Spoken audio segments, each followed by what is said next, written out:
Kids can be very, very picky about the food they eat, and sometimes it's very annoying for their parents.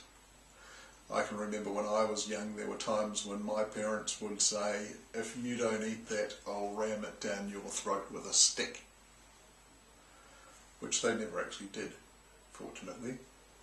But it's an indication of how frustrating it was for them when I wouldn't eat something.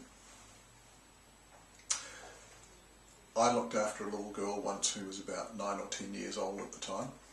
Her parents were overseas for 2 weeks, and I moved in and looked after her and her brother while they were gone. Her mother said to me before she went away, don't try and feed her anything. She only eats celery and cheese, and she'll only eat cheese if it's cut into little cubes.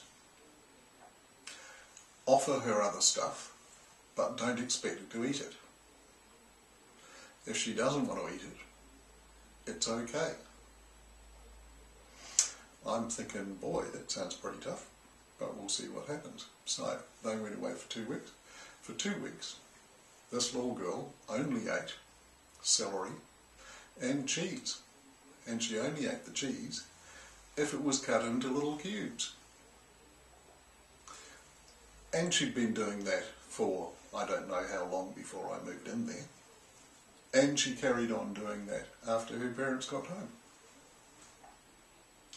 When I tell that story to people, the general response is outrage. Parents of kids say to me, you have to force your kids to eat stuff. They have to eat. They've told me that that situation was an example of child neglect. Some of them have told me it's an example of child abuse because I wasn't making her eat healthy food. I always listen to their arguments very tolerantly, and then I tell them the rest of the story, which is that when she was 9 or 10 years old, she was getting excellent marks at school. She was happy and healthy and sociable. She was a fun kid, and she went on for the rest of her life to do very well at school. She never had any eating disorders. She was never anorexic or bulimic. She certainly was never obese. She was always fit and healthy. She's grown up to be a very clever adult.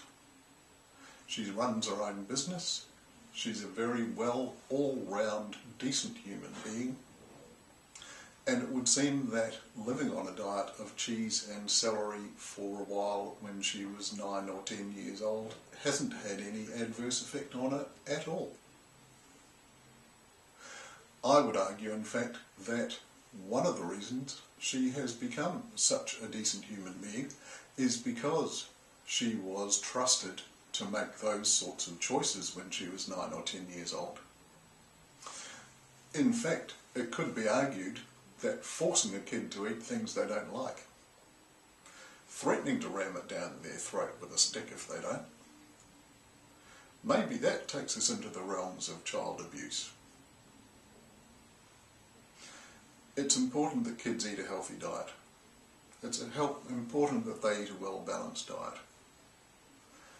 But their bodies know when they're running short of something. Give them a little bit of space. Your average adult male has an average of about 6 or 7 favourite foods that he likes to eat.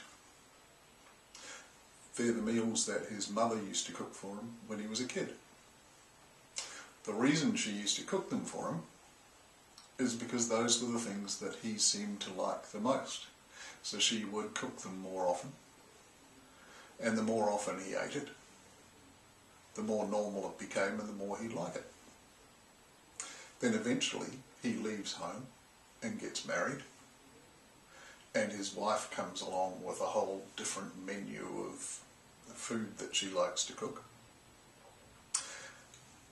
And over a short period of time she discovers which things he likes to eat the most.